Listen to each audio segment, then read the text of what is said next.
Hello दोस्तों, आपका हमारे इस यूट्यूब चैनल एनडी कोचिंग पर बहुत बहुत स्वागत है। आज हम लोग भारतीय संविधान के एक नए चैप्टर उद्देशिका पर चर्चा करेंगे, जो कि घटना चक्र में संबंधित है।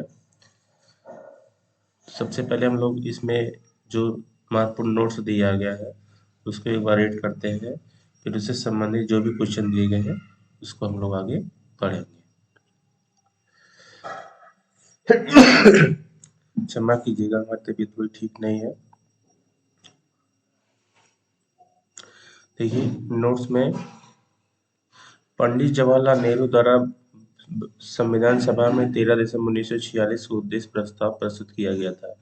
यानी जो बाद में भारतीय संविधान की उद्देशिका बना, वो उद्देश्य प्रस्ताव सबसे पहले पंडित जवाहरलाल नेहरू द्वारा संविधान सभा के समक्ष 13 दिसंबर 1946 को प्रस्तुत किया गया था। 22 जनवरी 1947 को उद्देश्य प्रस्ताव को संविधान सभा द्वारा अंगीकृत किया गया। इसी उद्देश्य प्रस्ताव को 22 जनवरी 1947 को संविधान सभा ने स्वीकार कर लिया। उद्देश्य प्रस्ताव को ही परिवर्तित करके संविधान की प्रस्तावना या उद्देशिका बनाई गई। यही उद्देश्य प्रस्ताव जो पंडित नेहरू द्वारा प्रस्तुत किया गया था, वही बाद में संशोधित करके प्रस्तावना, संविधान की जो प्रस्तावना या उद्देशिका बनाई गई। 42वें संविधान संशोधन अधिनियम 1976 द्वारा उद्देशिका में समाजवादी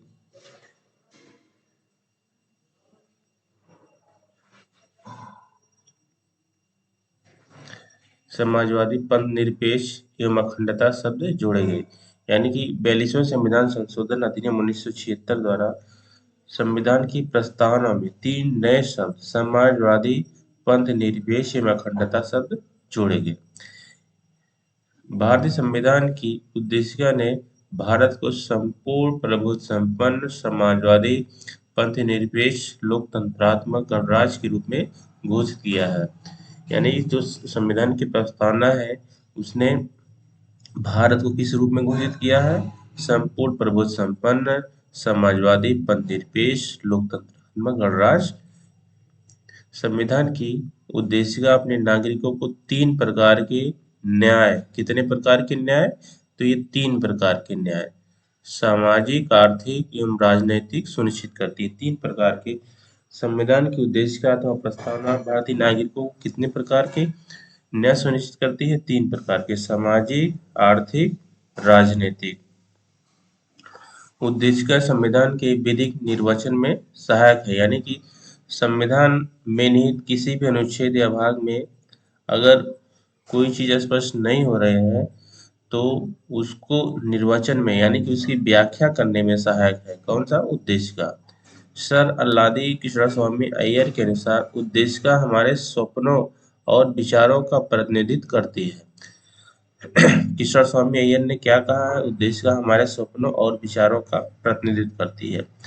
के एम मुंशी के अनुसार उद्देशिका हमारे प्रभुत्व संपन्न लोकतंत्रात्मक गणराज्य की जन्म कुंडली है।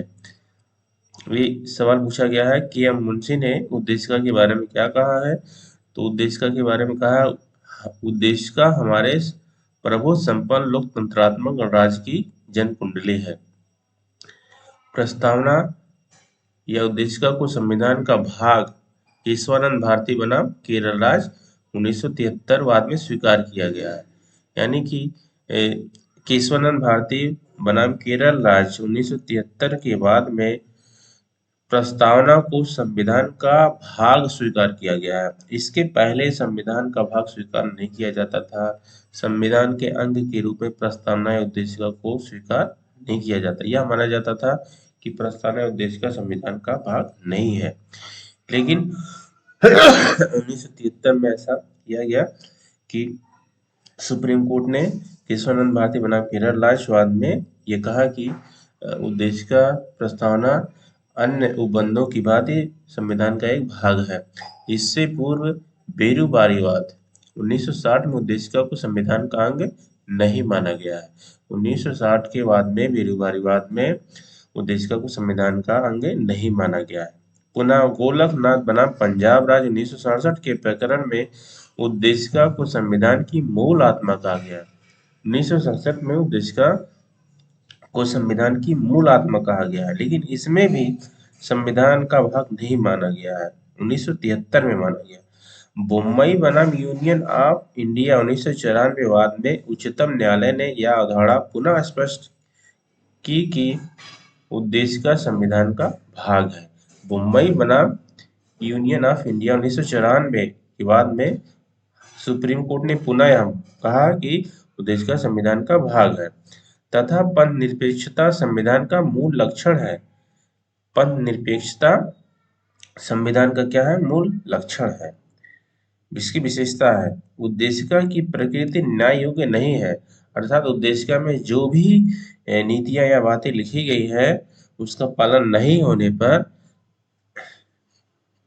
कोर्ट में वाद नहीं किया जा सकता है। उसके खिलाफ किसी कोर्ट में, सुप्रीम कोर्ट या हाई कोर्ट में कोई मुकदमा दायर नहीं किया जा सकता। प्रस्तावना में विचार, अभिव्यक्ति, विश्वास, धर्म और उपासना की स्वतंत्रता की बात की गई। कौन कौन सी स्वतंत्रता की बात की गई है? एक तो 3 प्रकार के न्याय की बात की गई, सामाजिक, आर्थिक, राजनीतिक न्याय। और यहाँ पर देखिए कितने प्रकार की स्वतंत्रता की बात की गई है। विचार की स्वतंत्रता, अभिव्यक्ति की स्वतंत्रता, विश्वास की स्वतंत्रता, धर्म की स्वतंत्रता, उपासना की स्वतंत्रता, इतने प्रकार की स्वतंत्रता की बात की गई है। इसमें प्रतिष्ठा और अवसर की समता भी उल्लिखित है। प्रस्तावना को संविधान की आत्मा कहा जाता है। प्रस्तावना को क्या कहा जाता है? संविधान की आत्मा कहा जाता है। इसमें मुख्य रूप से पंडित नेहरू है जो संविधान की प्रस्तावना को संविधान की आत्मा मानते हैं, जबकि बी आर अम्बेडकर संवैधानिक विचारों यानी अनुच्छेद 32 को संविधान की आत्मा और हृदय मानते हैं। के एम मुंशी ने उद्देशिका को राजनैतिक जन्म पत्री कहा है। के एम मुंशी ने उद्देशिका के बारे में क्या कहा? राजनैतिक जनपत्री। सुभाष कश्यप एक संविधान विशेषज्ञ है ने क्या कहा है? संविधान यदि शरीर है तो प्रस्तावना उसकी आत्मा है। प्रस्तावना आधारशिला है तो संविधान उस पर खड़ी अट्टालिका है। बी आर अम्बेडकर ने संविधान को एक पवित्र दस्तावेज कहा है। किन्होंने संविधान को एक पवित्र दस्तावेज कहा है? तो बी आर अम्बेडकर ने कहा है। चलिए अब हम लोग देखते हैं प्रश्नों की ओर। पहला प्रश्न है, निम्नलिखित वातावरण में हम भारत के लोग भारत को एक संपूर्ण प्रभुत्व संपन्न समाजवादी पंथ निरपेक्ष लोकतंत्रात्मक गणराज्य बनाने के लिए आज उसके समस्त नागरिकों को सामाजिक, आर्थिक, राजनीतिक न्याय, विचार, अभिव्यक्ति, विश्वास, धर्म और उपासना की स्वतंत्रता, प्रतिष्ठा और अवसर की समता प्राप्त करने के लिए तथा उन सब में व्यक्ति की गरिमा और राष्ट्र की एकता और अखंडता सुनिश्चित करने वाली बंधुता बढ़ाने के लिए दृढ़ संकल्प होकर अपनी इस संविधान सभा में को एतद द्वारा इस संविधान को अंगीकृत, अधिनियमित और आत्मार्पित करते हैं। हम भारत के लोग भारत को संपूर्ण प्रभुत्व संपन्न, इसका मतलब ये है कि संविधान की प्रस्तावना है, संविधान की प्रस्तावना में ही ऐसा लिखा गया है।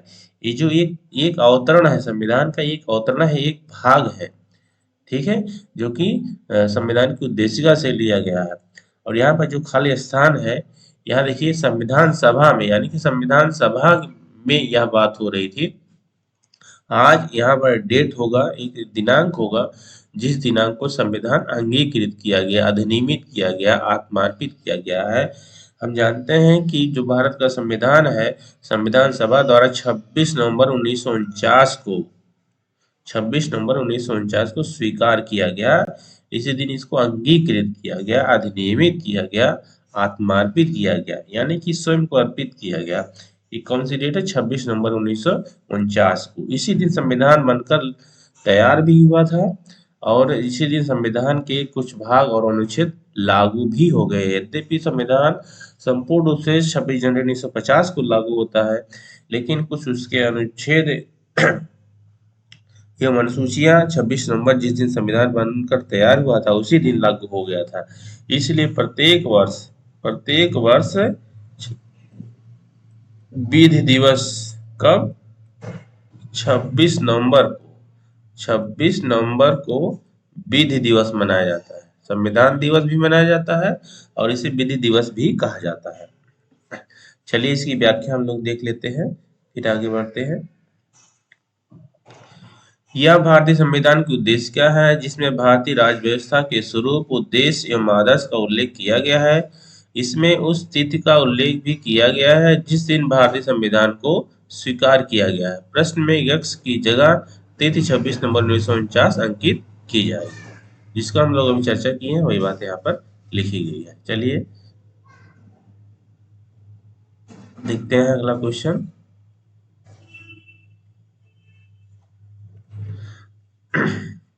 दूसरा क्वेश्चन देखते हैं। भारतीय गणतंत्र की 26/1/1950 यानी 26 जनवरी 1950 को सही संवैधानिक वस्तु स्थिति क्या थी जब संविधान लागू किया गया था। यानी जब संविधान लागू किया गया था तब भारत की संवैधानिक स्थिति क्या थी। भारत क्या था, एक लोकतंत्रात्मक गणतंत्र था, संपूर्ण प्रभुत्व संपन्न धर्मनिरपेक्ष लोकतंत्रात्मक गणराज्य था, संपूर्ण प्रभुत्व संपन्न लोकतंत्रात्मक गणराज्य था, भारत संपूर्ण प्रभुत्व संपन्न समाजवादी धर्मनिरपेक्ष एवं लोकतंत्रात्मक गणराज्य था। यहाँ पर देखिए, जब संविधान लागू किया गया था तो संविधान की प्रस्तावना में जो बातें थी वही भारत की संवैधानिक स्थिति को व्यक्त करती है। यानी कि उद्देशिका में जो भी बातें थी वो भारत की जो संवैधानिक स्थिति को व्यक्त करती है, बताती है भारत की संवैधानिक स्थिति। तो यहाँ पर देखा जाए कि इस उद्देशिका में बाद में 42वें संविधान संशोधन अधिनियम 1976 द्वारा एक बार संशोधन किया गया और संशोधन में 3 शब्द जो है जोड़े गए। कौन कौन से? समाजवाद शब्द जोड़ा गया। दूसरा शब्द कौन सा है? पंथ निरपेक्ष। और जो तीसरा शब्द जोड़ा गया अखंडता। जो वर्तमान हम प्रारूप देखते हैं उद्देशिका का, इसमें 3 शब्द मिलते हैं, लेकिन जब संविधान लागू हुआ था तो ये तीनों शब्द नहीं थे उस समय। तो ये तीनों शब्द नहीं थे। तो यहाँ देख लेते हैं कौन कौन से शब्द उस समय थे। तो देखिए, संपूर्ण प्रभुत्व संपन्न धर्मनिरपेक्ष। धर्मनिरपेक्ष का दूसरा भाग पंथ निरपेक्ष होता है। तो यहाँ पर ये शब्द नहीं था उस समय, 26 जनवरी 1950 को ये शब्द नहीं था। तो इस तरीके से भी ऑप्शन नहीं सही होगा। लोकतंत्रात्मक गणराज्य ये था उस समय, यानी कि अभी तक ये ऑप्शन सही हो रहा है। सी वाला देते हैं संपूर्ण प्रभुत्व संपन्न लोकतंत्रात्मक गणराज्य। देखिए, यहाँ लोकतंत्रात्मक से पहले शब्द आता है संपूर्ण प्रभुत्व संपन्न, इसलिए यहाँ पर सी वाला ऑप्शन ज्यादा सही हो रहा है, क्योंकि ये अभी आधा अधूरा है। डी ऑप्शन देखते हैं, डी सही है कि नहीं सही है। संपूर्ण प्रभुत्व संपन्न, यहाँ पर देखिए समाजवादी शब्द आ गया है। समाजवादी शब्द 26 जनवरी 1950 को उद्देशिका में नहीं था, ये बाद में जोड़ा गया, इसलिए ये नहीं होगा। धर्मनिरपेक्ष यानी पंथ निरपेक्ष शब्द भी बाद में जोड़ा गया, इसलिए ये भी नहीं होगा। तो यहाँ पर बी ऑप्शन तो गलत हो गया है, डी ऑप्शन भी गलत हो गया। अब बचे ऑप्शन ए और सी बचे। ए और सी में से होने चाहिए, लेकिन जो ए वाला ऑप्शन है उसमें केवल गणतंत्रात्मक शब्द दिया गया है, जबकि ऐसा नहीं है। संपूर्ण प्रभुत्व संपन्न लोकतंत्रात्मक गणराज्य था, उसमें भारत कैसा था? संपूर्ण प्रभुत्व संपन्न लोकतंत्रात्मक गणराज्य था। लेकिन 42वें संविधान संशोधन अधिनियम 1976 के बाद से जब प्रस्तावना में 3 नए शब्द जोड़े गए हैं तो भारत की संवैधानिक स्थिति बदल जाती है। भारत की संवैधानिक की स्थिति क्या हो जाती है?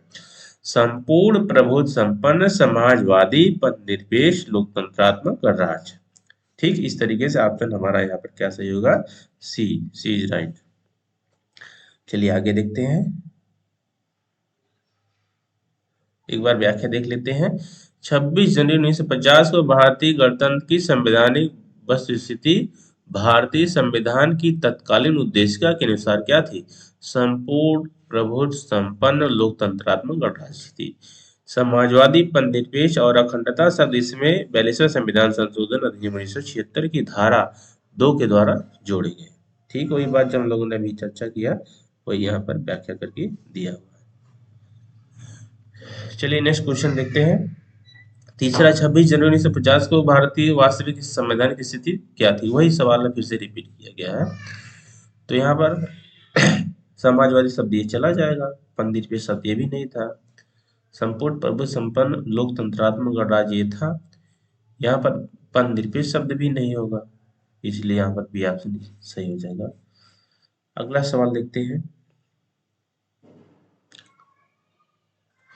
चौथा सवाल, भारत के संविधान के निर्माताओं का मत निम्नलिखित में से किसमें प्रतिबिंबित होता है? यानी कि जो संविधान के निर्माता थे, जो भी संविधान सभा के सदस्य थे ना, उनका मत, उनका विचार हमें कहाँ जानने को मिलता है, कहाँ हमको दिखाई पड़ता है, प्रतिबिंबित कहाँ होता है? उद्देशिका में, मूल अधिकार में, राज्य के नीति निर्देशक तत्व में, मूल कर्तव्य में। उनके विचार हम कहाँ से जान सकते हैं? उद्देशिका प्रियम्बल से जान सकते हैं। तो इसलिए कहा जाता है संविधान की प्रस्तावना को ही संविधान निर्माताओं के विचारों की कुंजी कहा जाता है। उनके आकांक्षाओं एवं आदर्शों का स्रोत माना जाता है।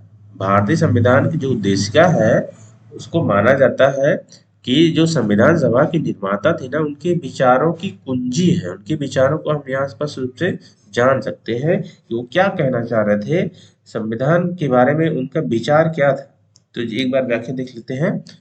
भारत के संविधान के निर्माताओं का मत उद्देशिका द प्रियम्बल में प्रतिबिंबित होता है। यह संविधान निर्माताओं की मनःस्थिति को समझने की एक कुंजी है। यह संविधान निर्माताओं के सिद्धांतों एवं आदर्शों को प्रदर्शित करता है। संविधान निर्माताओं के सिद्धांतों एवं आदर्शों को भी प्रदर्शित करता है।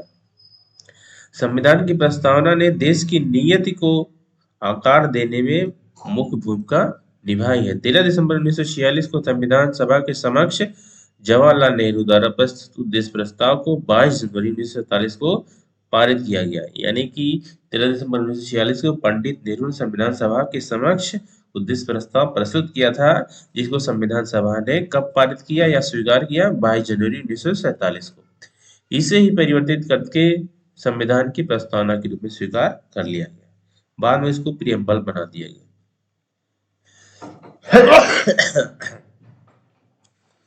चलिए अगला क्वेश्चन देखते हैं, पांचवा क्वेश्चन। भारत के संविधान की प्रस्तावना में कितने प्रकार के न्याय, स्वतंत्रता, समानता एवं भातृत्व का उसी क्रम में उल्लेख किया गया है? यानी कि यहाँ जो संविधान की प्रस्तावना में कितने प्रकार के न्याय हैं, कितने प्रकार की स्वतंत्रता है, कितने प्रकार की समानता है और कितने प्रकार की भातृत्व की भावना उसमें रखी गई है। तो यहाँ हम लोग देखते हैं कि न्याय 3 प्रकार के न्याय थे। कितने प्रकार के न्याय? सामाजिक, आर्थिक और राजनीतिक न्याय की बात की गई है। सामाजिक, आर्थिक एवं राजनीतिक न्याय की बात की गई है। और 5 प्रकार की स्वतंत्रता की बात की गई। स्वतंत्रता की बात कितनी? 5 प्रकार की स्वतंत्रता की बात की गई। समानता 2, समानता कितनी है? 2 समानता है। भातृत्व 1 है। ठीक है, तो यहाँ पर देखिए राइट आंसर कौन सा मैच कर रहा है? 3, 5, 2, 1, यानी कि 3 प्रकार की स्वतंत्रता, 5 प्रकार की 3 प्रकार की न्याय, 5 प्रकार की स्वतंत्रता और 2 प्रकार की जो समानता, एक भातृत्व, इसी भावनाओं का जो उल्लेख किया गया है। तो ये पूछ रहा है इनका क्रम बताइए। यहाँ पर देखिए व्याख्या में लिखा 3 प्रकार के न्याय। देखिए न्याय वाला ज्यादा इंपॉर्टेंट है, यहाँ पर याद कर लीजिए, न्याय ज्यादा इंपॉर्टेंट है। सामाजिक, आर्थिक एवं राजनैतिक 3 प्रकार के न्याय। एक सामाजिक है, सामाजिक, आर्थिक एवं राजनैतिक न्याय की बात की गई। 3 प्रकार के न्याय की बात की गई। सामाजिक न्याय, आर्थिक न्याय एवं राजनैतिक न्याय। और यहाँ पर एक चीज यहाँ पर और याद कर लेंगे, समानता, समानता जो है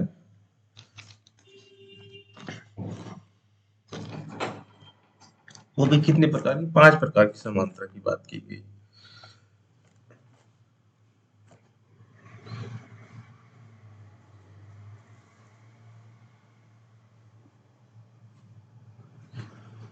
चलिए आगे देखते हैं क्वेश्चन। भारतीय संविधान की प्रस्तावना के सिलसिले में निम्नलिखित में से कौन सा क्रम सही है। ठीक, छात्रों क्वेश्चन देखते हैं। भारत संविधान की प्रस्तावना के सिलसिले में निम्नलिखित में से कौन सा क्रम सही है? प्रस्तावना के यहाँ एक क्रम बताना है। इस प्रस्तावना में जिस शब्द को जिस क्रम में लिखा गया है उसको यहाँ पर बताना है। भारत संविधान की प्रस्तावना को हम लोगों ने अभी पढ़ा। उसी प्रस्तावना में क्या लिखा गया है? संपूर्ण प्रभुत्व संपन्न। क्या लिखा गया है? संपूर्ण प्रभुत्व संपन्न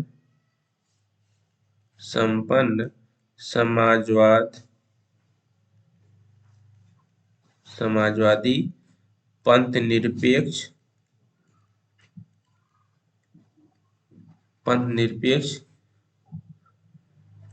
लोकतंत्रात्मक गणराज्य। ये संविधान सभा की पहली लाइन है। हालांकि संविधान सभा की पहली लाइन है, भारत के लोग भारत को संपूर्ण प्रभुत्व संपन्न समाजवादी पंथ निरपेक्ष लोकतंत्रात्मक गणराज्य बनाने के लिए ये संविधान की प्रस्तावना है। तो यहाँ पर पूछा है कि शब्दों का क्रम बताइए। तो देखिए यहाँ पर हम भारत के लोग, यहाँ अगर ये सब जोड़ देंगे, पूरा लिख देंगे, हम भारत के लोग अगर यहाँ पर जोड़ देंगे तो क्या हो जाएगा? हम भारत के लोग भारत को संपूर्ण प्रभुत्व संपन्न समाजवादी। संपूर्ण प्रभुत्व संपन्न का यहाँ देखिए मतलब सार्वभौमिक सत्ता संपन्न दिया है। वही एक ही बात है, सार्वभौमिक सत्ता संपन्न या संपूर्ण प्रभुत्व संपन्न।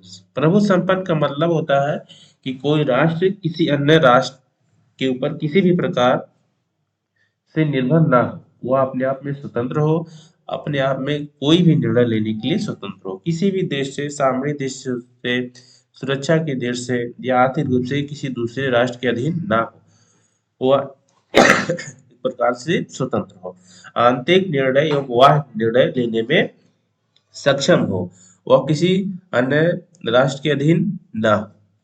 तो इसको कहा जाता है संपूर्ण प्रभुत्व संपन्न। तो यहाँ पे देखिए संपूर्ण प्रभुत्व संपन्न का मतलब सार्वभौम सत्ता संपन्न, ये मैच कर रहा है।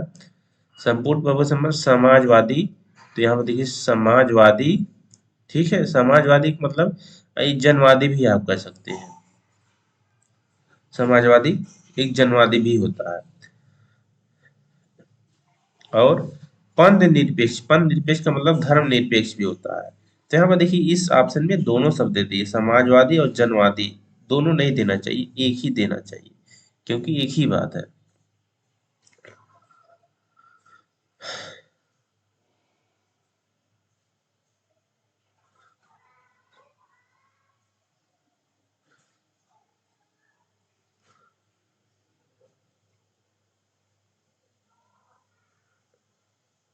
तो देखिए संपूर्ण प्रभुत्व संपन्न समाजवादी, संपूर्ण प्रभुत्व संपन्न समाजवादी, ये लास्ट वाला जो ऑप्शन है ये देखिए यहाँ तक मैच कर रहा है। संपूर्ण, यहाँ देखिए संपूर्ण प्रभुत्व संपन्न समाजवादी, संपूर्ण प्रभुत्व संपन्न समाजवादी, पंथ निरपेक्ष धर्म निरपेक्ष है, और लोकतंत्रात्मक का मतलब जो होता है जनवादी, ठीक है।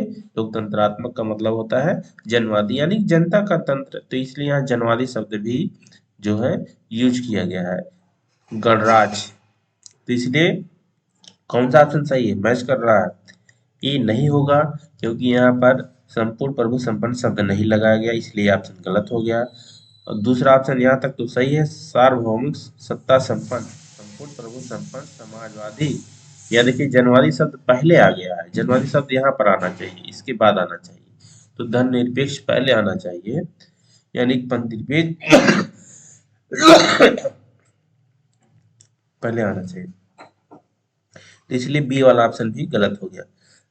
संपूर्ण, देखिए सी ऑप्शन देते हैं, संपूर्ण प्रभु संपन्न समाजवादी। देखिए यहाँ समाजवादी शब्द की जगह पर पहले ही आ गया जनवादी, समाजवादी शब्द इसी बाद आया है, इसलिए सी ऑप्शन भी गलत, बी वाला ऑप्शन ज्यादा सही होगा। चलिए आगे देखते हैं। प्रश्न में दिए गए शब्द भारतीय संविधान की प्रस्तावना में वर्णित है या भारतीय राज्य के रूप में राज्य के स्वरूप का वर्णन करते हैं। इसमें से समाजवादी और पंथ निरपेक्ष शब्द मूल संविधान में नहीं थे, इन्हें 42वें संविधान संशोधन द्वारा जोड़ा गया है। 42वें संविधान संशोधन द्वारा 3 नए शब्द जोड़े गए। कौन कौन से 3 नए शब्द? समाजवादी, पंथनिरपेक्ष एवं अखंडता। 3 नए शब्द जोड़े गए। संविधान के प्रस्तावना में कितनी बार संशोधन किया गया है? 1 बार संशोधन किया गया है। 42वें संविधान संशोधन जोड़े जाने के पश्चात संविधान में इन शब्दों का निर्धारित क्रम क्या है? सार्वभौम, सत्ता संपन्न, समाजवादी, पंथनिरपेक्ष, लोकतंत्रात्मक, गणतंत्र। नोट, ध्यान रखने योग्य तथ्य है कि संविधान में उल्लिखित शब्द ये है: संपूर्ण, प्रभु संपन्न, समाजवादी, पंथनिरपेक्ष, लोकतंत्रात्मक, गणराज्य। जनवादी शब्द भारतीय संविधान की उद्देशिका में उल्लिखित नहीं है। यह शब्द चीन के संविधान में उल्लिखित है। यहाँ पर देखिए क्वेश्चन के आंसर में स्टार लगा है, यानी कि इसमें से कोई भी सही नहीं है।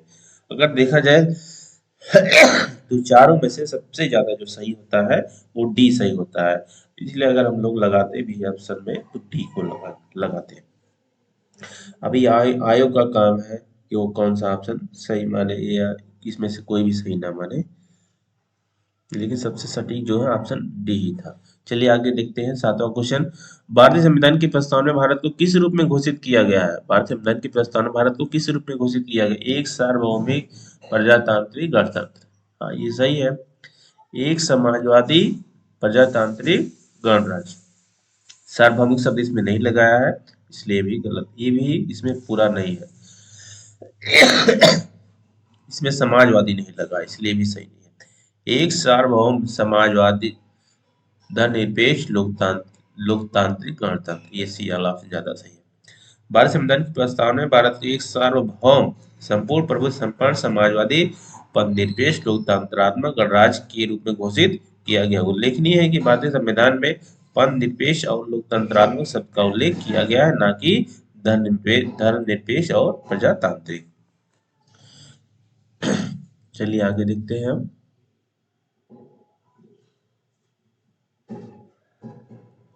अगला क्वेश्चन,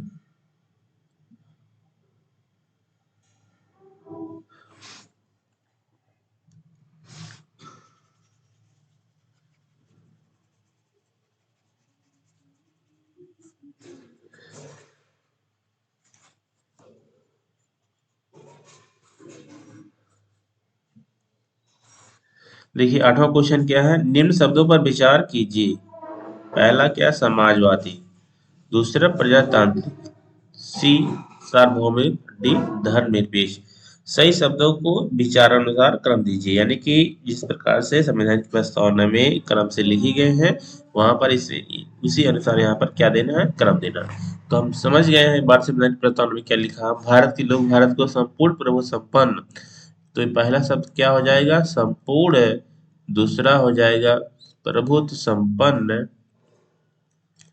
समाजवादी, पंथ निरपेक्ष,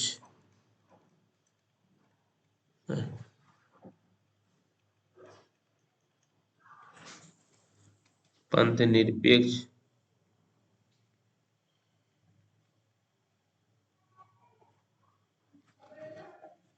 निरपेक्ष, लोकतंत्र, समाज, संपूर्ण, प्रभु संपन्न, समाजवादी, पंथ निरपेक्ष, लोकतांत्रिक, गणराज्य। ये शब्द है संविधान पर शामिल। तो यहाँ सबसे पहले क्या हो जाएगा? सार्वभौमिक, यानी कि संपूर्ण, प्रभु संपन्न।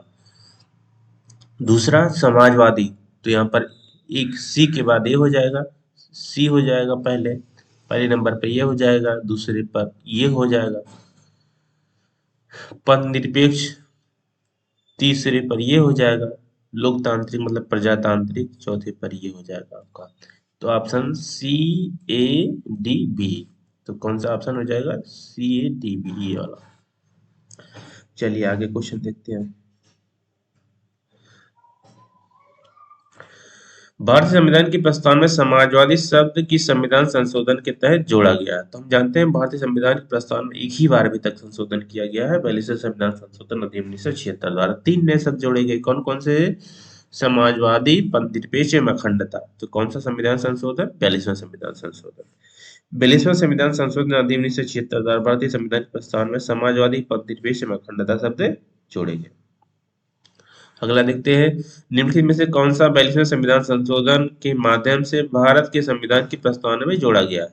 तो कौन सा हो जाएगा आपका? समाजवाद, पंथनिरपेक्ष एवं अखंडता। 3 नए शब्द थे, 3 में से 2 यहाँ पर दिया है, तो इसलिए ऑप्शन यहाँ पर सी।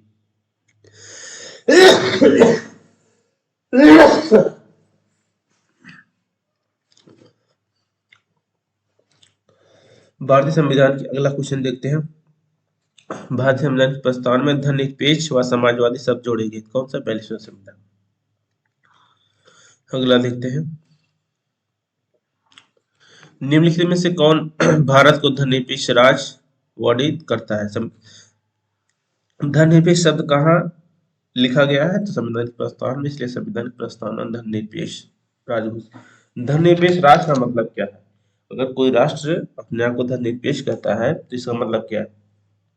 इसका मतलब यह है कि उस राष्ट्र का या उस देश का कोई भी राजकीय धर्म नहीं है, वह सभी धर्मों को समान महत्व देता है, किसी भी एक धर्म को विशेष महत्व नहीं देता है, उसका अपना कोई धर्म नहीं है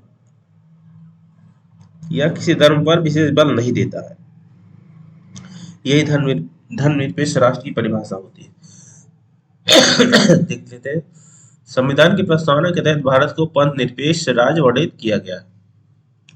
यह शब्द संविधान में कब जोड़ा गया? 42वां संविधान संशोधन। अगला देखते हैं 13वां क्वेश्चन, निम्नलिखित शब्दों में से कौन सा शब्द सन 1975 में भारतीय संविधान की प्रस्तावना में सम्मिलित नहीं था? तो कब ये जो शब्द जोड़े गए संविधान की प्रस्तावना में, कब संशोधन हुआ? 42वां संविधान संशोधन अधिनियम 1976। तो यानी कि 1975 तक वो 3 नए शब्द नहीं थे। 3 नए शब्द कौन कौन से थे? समाजवाद, समाजवाद, पंथ निरपेक्ष और जो तीसरा शब्द है कौन सा था? वो खंडता। ये 3 नए शब्द कब आते हैं? ये 1976 में आते हैं, यानी कि ये 3 नए शब्द 1975 में नहीं थे। तो देख लेते हैं, ये यहाँ पर अखंडता, देख लीजिए अखंडता, ये शब्द ये बाद में 1976 में आया, तो 1975 में नहीं था। ये था, ये था, ये था। भारतीय संविधान की प्रस्तावना में समाजवादी, पंथनिरपेक्ष और अखंडता शब्द 42वें संविधान संशोधन अधिनियम 1976 द्वारा जोड़े गए। चलिए अगला देखते हैं, निम्नलिखित शब्दों में से कौन से शब्द 42वें संविधान संशोधन द्वारा जोड़े गए? तो कौन से 3 शब्द? समाजवाद, पंथनिरपेक्ष और अखंडता। समाजवाद, पंथनिरपेक्ष, 2 शब्द 1 और 3 हो जाएगा आपका यहाँ पर बी वाला ऑप्शन सही। संविधान की उद्देशिका के संबंध में निम्न कथनों पर विचार कीजिए और दिए गए कोड की सहायता से बताइए कि इनमें से कौन सही है। संविधान की प्रस्तावना संबंधित कथन दिए गए, इसमें बताना कौन सा सही है। पंडित नेहरू द्वारा प्रस्तुत ऑब्जेक्टिव प्रस्ताव मतलब उद्देश्य प्रस्ताव अंततः गत्वा उद्देश्य का बना है, या सही है। कब इन्होंने प्रस्तुत किया था? तो 13 दिसंबर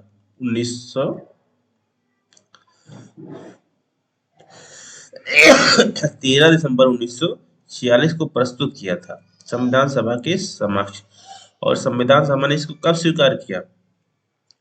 22 जनवरी 1947 को स्वीकृत किया, संविधान सभा ने स्वीकृत किया। इसकी प्रकृति न्याय योग्य नहीं है, हाँ सही है। इसकी प्रकृति क्या? न्याय योग्य नहीं, यानी कि संविधान की प्रस्तावना में जो भी बातें लिखी गई है उसके खिलाफ आप किसी भी न्यायालय में वाद दायर नहीं कर सकते हैं, यानी कि वाद योग्य या न्याय योग्य नहीं है। तो पहला ऑप्शन सही, दूसरा सही। इसका संशोधन नहीं, यानी इसका संशोधन नहीं किया जा सकता, नहीं संशोधन किया जा सकता है, लेकिन इसके मूल ढांचे को परिवर्तित नहीं किया जा सकता है। तो ये वाला ऑप्शन इसमें गलत हो जाएगा, 3 नहीं होगा। संविधान के विशेष प्रावधानों को यह रद्द नहीं कर सकता, संविधान के विशिष्ट प्रावधानों को यह रद्द नहीं कर सकता, हाँ सही है, यह रद्द नहीं कर सकता। जो विशिष्ट प्रावधान है इसको रद्द नहीं कर सकता है उद्देश्य का। तो यहाँ पर ए सही हो जाएगा, दूसरा सही हो जाएगा, चौथा 1 2 4 ये वाला ऑप्शन।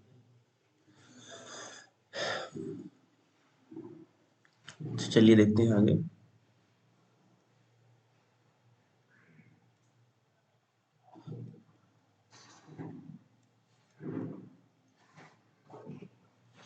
पंडित नेहरू द्वारा 13 से 1946 को प्रस्तुत संविधान सभा 22 जनवरी 1947 को स्वीकृत ऑब्जेक्टिव प्रस्ताव ही अंतर्गत भारत संविधान के उद्देश्य का बना।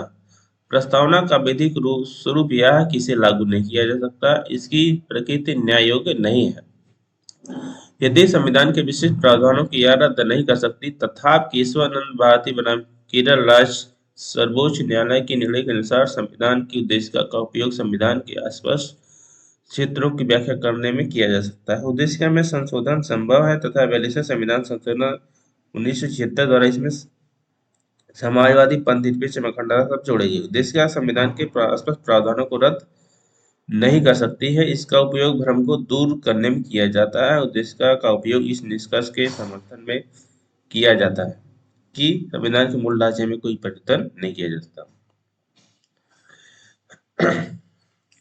री-बेरुवारी वाद 1960 में सुप्रीम कोर्ट ने बताया था कि संविधान की उद्देशिका संविधान का भाग नहीं है।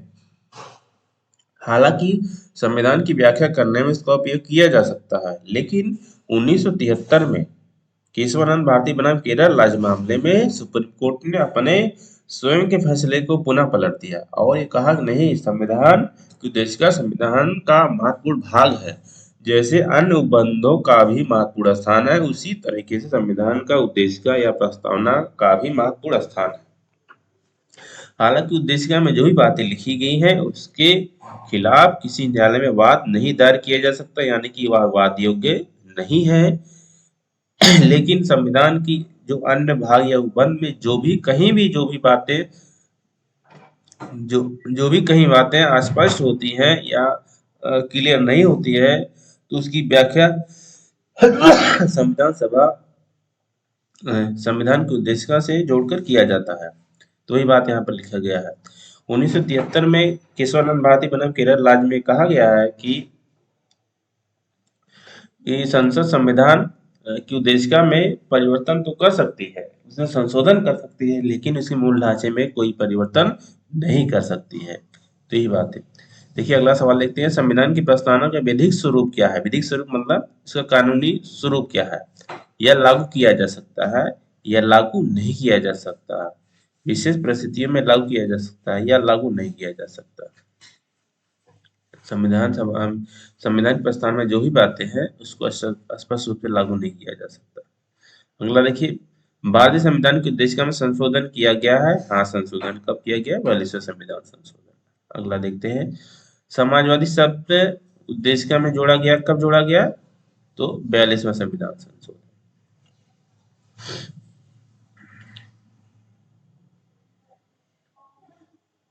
अगला देखते हैं 19वां, भारतीय संविधान की प्रस्तावना में समाजवादी शब्द किस संशोधन द्वारा लाया गया? तो 42वां हो जाएगा। 26 नवंबर 1949 को अंगीकृत भारतीय संविधान की प्रस्तावना में शब्द नहीं थे। जब संविधान लागू हुआ था 26 नवंबर 1949 को, तब संविधान की प्रस्तावना में 3 नए शब्द नहीं थे। कौन कौन से? समाजवादी, पंथनिरपेक्ष एवं अखंडता। समाजवादी, पंथनिरपेक्ष एवं अखंडता, इन 3 शब्द नहीं थे, यानी कि 1 2 3 ये वाला ऑप्शन ये नहीं, गणराज्य उस समय था।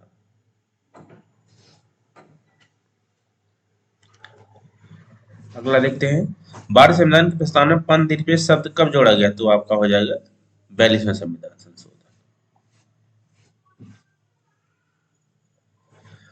22वां क्वेश्चन देखते हैं, भारतीय के संविधान के आमुख का लक्ष्य, आमुख का मतलब संविधान की उद्देशिका या प्रस्तावना, आमुख इसी को कहा जाता है, उसके सभी नागरिकों को लिए सुनिश्चित करता है। क्या क्या सुनिश्चित करता है?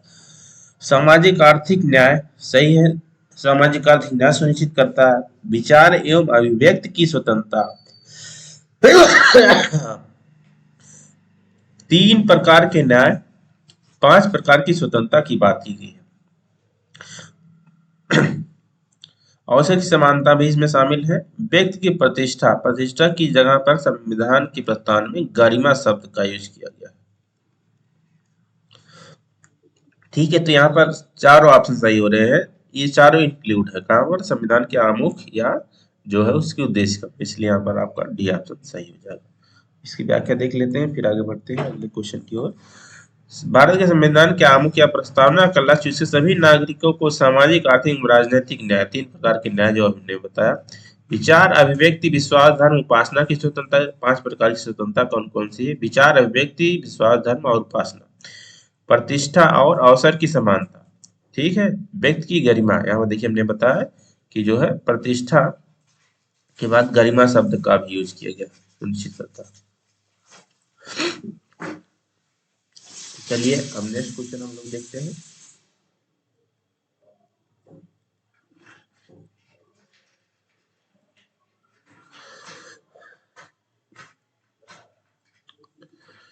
नीचे दो कथन दिए जिनमें से एक कथन ए तथा दूसरे, यानी कि एक असर्शन है दूसरा रीजन है। एक कथन है दूसरा कारण।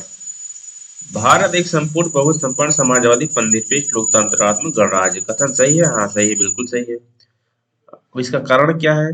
42वें संविधान संशोधन 1976 द्वारा संपूर्ण प्रभुत्व संपन्न लोकतंत्रात्मक गणराज्य के स्थान पर प्रतिस्थापित किया गया। संपूर्ण प्रभुत्व संपन्न लोकतंत्रात्मक गणराज्य के स्थान पर भारत एक संपूर्ण प्रभुत्व संपन्न समाजवादी धर्मनिरपेक्ष लोकतंत्रात्मक गणराज्य है। ठीक है, ये तो सही है। इसे 42वां संविधान क्यों ऐसा है? क्योंकि 42वां संविधान संशोधन अधिनियम 1976 द्वारा संपूर्ण प्रभु संपन्न लोकतंत्रात्मक गणराज्य के स्थान पर ये प्रस्तावित किया गया। संपूर्ण प्रभुत्व संपन्न लोकतंत्रात्मक गणराज्य, समाजवादी, धर्मनिरपेक्ष एवं अखंडता, ये 3 शब्द जोड़े गए। ठीक है, तो यहाँ पर देखा जाए 3 शब्द, हाँ ये 3 शब्द बाद में जोड़े गए। कौन कौन से? तो यहाँ पर जो ऑप्शन में दिया है, एक समाजवादी और धर्मनिरपेक्ष, ये शब्द जोड़ा गया। और इसके पहले इसी में अगर जोड़ दिया जाए तो कब? 42वें संविधान संशोधन, यानी कि उस समय इसकी स्थिति क्या थी? इस समय स्थिति समाजवादी राज्य नहीं था, धर्मनिरपेक्ष राज्य भी नहीं था। क्या राज था? संपूर्ण बहु संपन्न लोकतंत्रात्मक गणराज्य। लेकिन जब 42वें संविधान संशोधन 1976 द्वारा समाजवाद, धर्मनिरपेक्ष एवं अखंडता 3 नए शब्द जोड़ दिए गए, तो इसकी वर्तमान स्थिति बदल जाती है। इसकी वर्तमान स्थिति क्या हो जाती है? भारत एक संपूर्ण प्रभु संपन्न समाजवादी धर्मनिरपेक्ष लोकतंत्रात्मक गणराज्य हो जाता है। चलिए आगे देखते हैं, व्याख्या देख लेते हैं। भारत संविधान की प्रस्तावना के अनुसार भारत एक संपूर्ण प्रभु संपन्न समाजवादी धर्मनिरपेक्ष लोकतंत्रात्मक गणराज्य है। 42वें संविधान संशोधन द्वारा भारत संविधान की प्रस्तावना में समाजवादी, धर्मनिरपेक्ष एवं अखंडता शब्द जोड़े गए। आज की वीडियो का हम लोग लास्ट क्वेश्चन देखते हैं।